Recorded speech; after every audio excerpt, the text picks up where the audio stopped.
ഈ വീഡിയോയിൽ ഞാൻ പറയാൻ പോകുന്നത് ഒരു രോഗാവസ്ഥയല്ല. ഞങ്ങളുടെ ഹോസ്പിറ്റലിൽ പല രോഗങ്ങൾക്കുള്ള സൂപ്പർ സ്പെഷ്യാലിറ്റി ചികിത്സയോടൊപ്പം ഒരു പ്രിവെൻറ്റീവ് അല്ലെങ്കിൽ വെൽനസ് ക്ലിനിക് എന്ന ഒരു ഡിപ്പാർട്ട്മെൻറ്റുണ്ട്. ഞങ്ങൾ ഉദ്ദേശിക്കുന്നത് 40, 45, 50 വയസ്സിന് മീതെയുള്ള ആൾക്കാർക്ക് വർഷത്തിൽ ഒരു പ്രാവശ്യമോ അല്ലെങ്കിൽ 2, 3 വർഷം കൂടുമ്പോഴോ ഒരു ജനറൽ ചെക്കപ്പ്, അതോടുകൂടി തന്നെ രക്തത്തിലെ പല ടെസ്റ്റുകളും ചെയ്ത് എന്തെങ്കിലും ഫോർ എക്സാമ്പിൾ BP ഉണ്ടാവുമോ, അല്ലെങ്കിൽ ഷുഗറിൻ്റെ അസുഖം ഉണ്ടാവും, പഞ്ചസാരയുടെ അസുഖമുണ്ടോ, വേറെ എന്തെങ്കിലും വിമിഷ്ടമുണ്ടോ എന്നൊരു ബേസ് ലൈൻ അറിഞ്ഞിരിക്കാനായിട്ട്. നമ്മൾ സാധാരണയായി ഇപ്പോൾ കേൾക്കുന്ന ഒരു പ്രയാസമാണ് പോലീസുകാരൻ അല്ലെങ്കിൽ പ്രൊഫഷണൽസ്, ഡോക്ടേഴ്സ് പലരും പെട്ടെന്ന് കുഴഞ്ഞു വീണ് അപകടാവസ്ഥയിൽ പോവുകയും അവരുടെ ജീവൻ തന്നെ നഷ്ടപ്പെടുന്ന ഒരവസ്ഥ കാണുന്നുണ്ട്. ഇതിനു മുമ്പായിട്ട് ഒരു 10 സെക്കൻഡോ 1 മിനിറ്റോ 1 മണിക്കൂറോ മുമ്പ് ഇവർക്ക് യാതൊരു അസുഖവും ഉള്ളതായിട്ട് നമുക്കറിയില്ല. അപ്പോൾ ഈ ഒരു അവസ്ഥ വരുന്നത് തീർച്ചയായിട്ടും ഹൃദയസംബന്ധമായി അവർക്ക് നമ്മൾ പറയുന്ന ഹാർട്ട് അറ്റാക്ക് വരുന്നതുകൊണ്ടാണ്. അതേസമയം അവർക്ക് ഇതിനു മുമ്പ് അതിൻ്റെ യാതൊരു ലക്ഷണങ്ങളും വരുന്നില്ല. ചില ആൾക്കാർക്ക് ഞങ്ങൾ ECG, എക്സ്റേ, എക്കോ ടെസ്റ്റെല്ലാം എടുക്കുന്നുണ്ട് കാർഡിയോളജി ഡിപ്പാർട്ട്മെൻറ്റിൽ. പക്ഷേ അതിലും നമ്മൾ അത് രോഗികളല്ലാത്ത സബ്ജക്ട്സ് എന്ന് പറയും, അതായത് സാധാരണ നമ്മൾ ജോലി ചെയ്തൊക്കെ ജീവിക്കുന്ന ആൾക്കാർക്ക് ആ ടെസ്റ്റിലൊന്നും വിശിഷ്യ നമുക്കൊന്നും മനസ്സിലാക്കാൻ പറ്റിയെന്ന് വരില്ല. പിന്നെയുള്ളത് ഹാർട്ടിനുള്ള ആൻജിയോഗ്രാം ചെയ്യാം, കൊറോണറി ആൻജിയോഗ്രാം, അല്ലെങ്കിൽ അതിൽ കുറവായിട്ട് അത്രയും ബുദ്ധിമുട്ടില്ലാത്ത ട്രെഡ്മിൽ ടെസ്റ്റ് ചെയ്യാം. അതായത് അവരെ ഒരു കമ്പ്യൂട്ടറൈസ്ഡ് ഒരു വാക്കിംഗ് എക്സസൈസാണ്. അതിലൊരു 8 മിനിറ്റ് 10 മിനിറ്റ് നടക്കാൻ പറ്റുകയാണെങ്കിൽ തീർച്ചയായിട്ടും രോഗിയുടെ പൊതുവായുള്ള ആരോഗ്യസ്ഥിതിയും ഹൃദയത്തിൻ്റെ ആരോഗ്യസ്ഥിതിയും നല്ലതാണെന്ന് നമുക്ക് കരുതാൻ പറ്റും. പക്ഷേ ചെറിയൊരു സബ്സെറ്റ്, കുറച്ച് പേർക്ക് ട്രെഡ്മിൽ ടെസ്റ്റ് ചെയ്യാൻ ബുദ്ധിമുട്ട് വരുമ്പോൾ അവർക്കായി ഞങ്ങളൊരു പ്രോട്ടോക്കോൾ തയ്യാറാക്കിയിട്ടുണ്ട് SUT പട്ടത്ത്.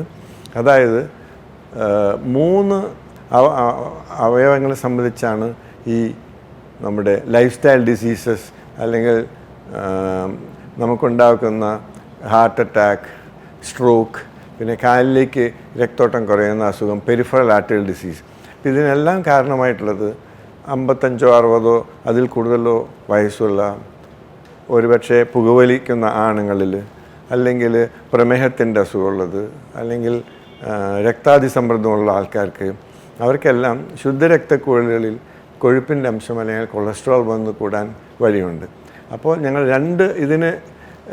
ഈ 3 അവയവങ്ങൾക്ക്, അതായത് കാലിലേക്കുള്ള ഹൃദയത്തിലേക്കുള്ളതും തലച്ചോറിലേക്കുള്ള രക്തക്കുഴലിനാണ് അത് ഏറ്റവും പല അളവിൽ വന്ന് അവർക്ക് ബുദ്ധിമുട്ടുണ്ടാവും ഞങ്ങൾ കണ്ടിരിക്കുന്നത്. അതുകൊണ്ട് ഈ 3 അസുഖങ്ങളും വ്യത്യസ്ത അളവിൽ പലർക്കും ഉണ്ടാവുന്നുണ്ട്, ഈ പ്രായാധിക്യം കൊണ്ടും അതോടുകൂടി ജീവിതശൈലി രോഗങ്ങൾ ഉള്ളതുകൊണ്ടും. അപ്പം ഞങ്ങൾ ഇപ്പോൾ ഈ നെഞ്ചിനകത്ത് ഹൃദയത്തിലേക്കുള്ള രക്തക്കുഴൽ നമുക്കത് ടെസ്റ്റ് ചെയ്യാൻ പറ്റില്ല. അതുകൊണ്ട് തലച്ചോറിലേക്ക് പോകുന്ന കരോട്ടിഡ് ബ്ലഡ് വെസലുണ്ട് കഴുത്തിൻ്റെ 2 ഭാഗത്ത്.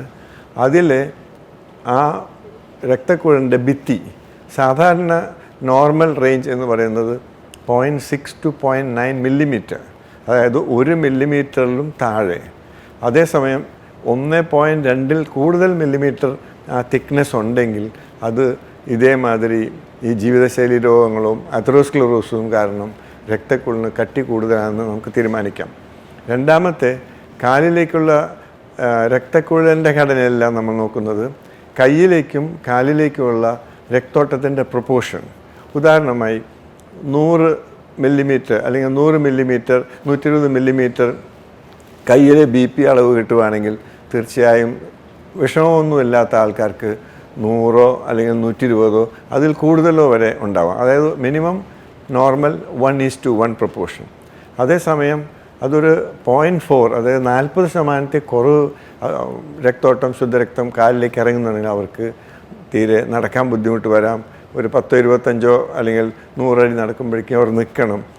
അതിൽ ശ്രദ്ധിക്കാതിരുന്നാൽ പിന്നെ കാലിലേക്കുള്ള രക്തോട്ടം പിന്നെയും കുറയുകയും വെറുതെ ഇരിക്കുമ്പോൾ വേദന വരികയോ കാലിൻ്റെ വിരലുകൾക്ക് കറുപ്പ് നിറം വരികയോ പ്രത്യേകിച്ച് തട്ടാദ്യം മുട്ടായും തന്നെ കാലിൽ വ്രണങ്ങൾ ഉണ്ടാവുകയോ ചെയ്യും.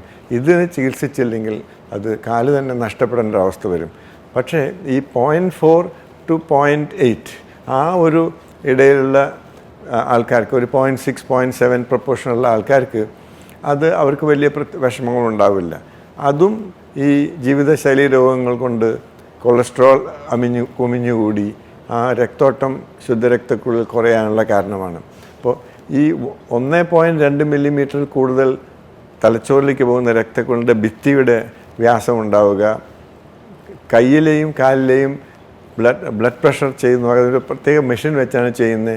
ഒരു 0.5 അല്ലെങ്കിൽ 0.6 0.7 0.8 വരെ പ്രപ്പോർഷൻ കുറഞ്ഞിരിക്കുക. ഇത് രണ്ടും ഹൃദയത്തിലേക്കുള്ള കൊറോണറി രക്തക്കുഴലിലേക്ക് കൊഴുപ്പിൻ്റെ അംശം ഉണ്ടാവാൻ സാധ്യതയുണ്ടെന്നുള്ളൊരു ഇൻഡിക്കേറ്ററാണ്. അത് വളരെ നിസ്സാരമായ ഒരു അരമണിക്കൂർ 2 ടെസ്റ്റും കൂടെ 2 ദിക്കിലാണ് ചെയ്യുന്നത്. അരമണിക്കൂർ 1 മണിക്കൂർ നമുക്ക് ചെയ്യാൻ പറ്റും. ഇത് ഒരു പ്രോട്ടോക്കോൾ ഞങ്ങൾ പ്രിപ്പയർ ചെയ്തിട്ടുണ്ട്. എന്തെന്നാൽ നമ്മൾ കേട്ടിട്ടുണ്ടാവും, നമ്മുടെ പഴയ പ്രസിഡൻറ്റ് അബ്ദുൽ കലാം സർ ഇവിടെ നിന്ന് കൊച്ചിയിൽ നിന്ന് ഡൽഹിയിൽ പോയി, അവിടെ നിന്ന് ആസാമിൽ പോയി, എയർപോർട്ടിൽ നടന്നു പോയി സംസാരിച്ചിരിക്കുക. വിത്ത് എ സ്പ്ലിറ്റ് സെക്കൻഡ് ഇടിവെട്ട് കൊണ്ടുമാതിരിയാണ് ആൾക്കാർക്ക് അപകടം പറ്റുന്നത്. ഇപ്പം നിത്യവും നമ്മൾ പേപ്പറിൽ വായിക്കുന്നതാണ്, ജോലി ചെയ്തുകൊണ്ടിരിക്കുമ്പോൾ പോലീസുകാരൻ അല്ലെങ്കിൽ സാധാരണ എന്ത് ചെയ്യുന്ന ആൾക്കാർക്കും അതായത് ആ ഹാർട്ട് അറ്റാക്ക് വന്ന് മരണം സംഭവിക്കുന്നവരെ അതിൻ്റെ യാതൊരു ലക്ഷണങ്ങളും നമുക്ക് പുറത്ത് കാണുന്നില്ല. അപ്പോൾ ഈ 2 ടെസ്റ്റ് ചെയ്ത് കഴിഞ്ഞാൽ ഹൃദയത്തിലേക്കുള്ള രക്തോട്ടത്തിന് കുറയാൻ സാധ്യതയുണ്ട്. ആ ഒരു പഠനമാണ് ഞങ്ങൾ ചെയ്യുന്നത്. തുടങ്ങിയിട്ടേ ഉള്ളൂ. 1-2 വർഷത്തിനുള്ളിൽ ഇതിൽ നിന്ന് നമുക്ക് എന്തെങ്കിലും ഒരു വസ്തുത മനസ്സിലാക്കാൻ പറ്റുമെന്ന് അറിയുന്നു. ഇപ്പം നമ്മൾ ചെയ്യുന്നത് പ്രൂഫ് ഓഫ് കോൺസെപ്റ്റ്, ഈ ഐഡിയ ശരിയാണോ അല്ലെങ്കിൽ ഇത് ശരിയല്ലേ എന്നൊരു പരിശോധന മാത്രമാണ്. കൂടുതലും ആയും ഒരു അസുഖമില്ലാത്ത സാധാരണ സബ്ജക്റ്റ്, അത് രോഗി എന്ന് പറയാൻ പറ്റാത്ത ആൾക്കാർ പെട്ടെന്ന് 50-55 വയസ്സ് ഗൃഹനാഥൻ, കൂടുതലും ആണുങ്ങളിലാണ് ഇത് കണ്ടുവരിക്കുന്നത്. അവരുടെ വിയോഗം ഒരു ഫാമിലിയെ തന്നെ ബുദ്ധിമുട്ടിലാക്കും. ഇത് നമുക്ക് തീർച്ചയായും ഒരാഴ്ചയോ 1 മാസം മുമ്പ് കണ്ടുപിടിക്കാൻ പറ്റുകയാണെങ്കിൽ അതിന് വേണ്ട ചികിത്സ ചെയ്യാൻ പറ്റും. അതാണ് ഞങ്ങളുടെ സതുദ്ദേശം. നന്ദി, നമസ്കാരം.